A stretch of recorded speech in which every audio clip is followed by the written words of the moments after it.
So, for a long time I wasn't subscribed to The Amazing Atheist. I don't remember why I subscribed to him. Again, I think somebody I knew had mentioned something, so I watched. And I have seen some of his videos that I thought, where he much matured, but still, it's not above a lower threshold.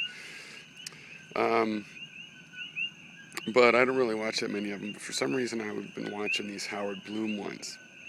Because he's given his channel over to this guy who was a publicist for Prince and stuff, some music industry dude that has a channel. And TJ puts this guy's video on his channel every Tuesday, I guess. Now, I kind of assume TJ's getting paid. Or is at least testing his ability to do marketing for other people. And I don't think it's working so good, because most of the people in there are like, I like this guy and all, but it's just TJ's channel, and these kinds of various complaints, so I don't think that part's working. But what I find funny, and this has always pretty much been true if you go criticize TJ, which is more or less all I've ever done there, people come in, like one guy said, Howard Bloom sucks, and so somebody said that must be said. Just has to be.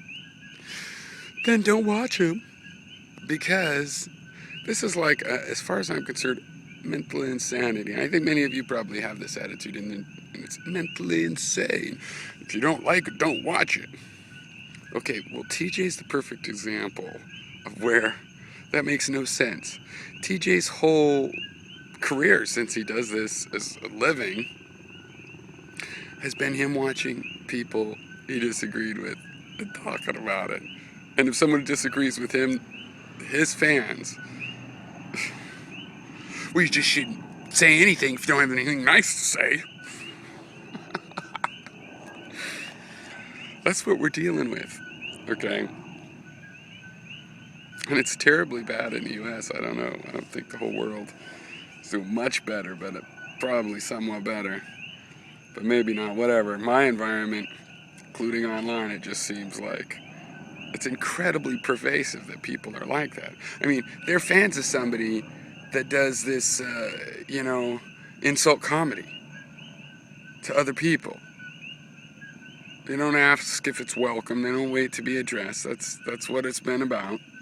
That's what most commentary is about, in the bulk of it, in the popular part of it. And yet the very same people that like that, when someone they like is criticized, they will go, I'm surrounded by cats.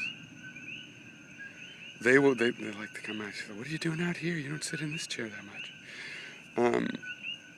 They will like that kind of a persona, that, Don Rickles, and then say, if you don't have anything nice to say, don't say anything at all, like their grandma told them. They just revert to that all of a sudden. That's their defense. It's like, that's not very, you can understand a lot of hypocrisy or self-contradiction when it's a long way around, and people don't realize, because it's like, it's a long way around. That's not a long way around. That's one thing. You like an insult comic, and if somebody insults them, you're going to go, just don't watch him. You don't have to watch him. If you don't like it, just don't take part. Don't really get that. And I'm not really into the insult comic thing, but it's the same with an argument. It's like, yeah, I am looking for disagreement. My bigger problem is, people I agree with. What's the productive thing to do? Well, with someone I agree with, you have to work on a project. The project's a real thing. It's not just a bunch of words put out whenever you have time and, don't want to do something else.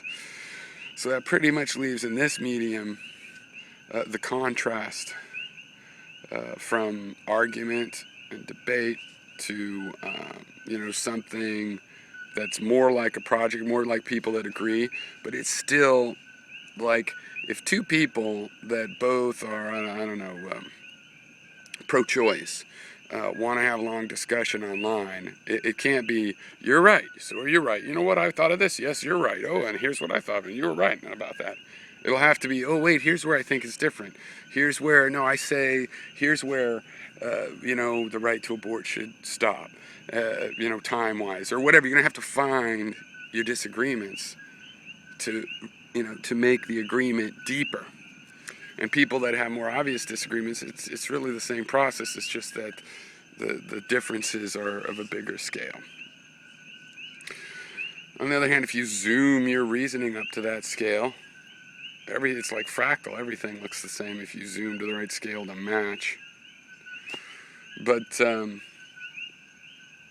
yeah, the video of Howard's was just disgusting. It was a Pat Condell-esque, the real origin of Islamist extremism, where he told the most, it was just a ridiculous account of the wars, the military history of Muhammad. Not that it's a beautiful thing what military conquest history is, but he just represented it.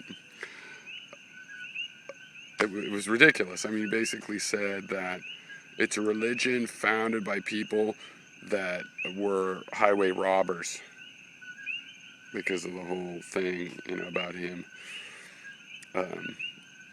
seizing caravans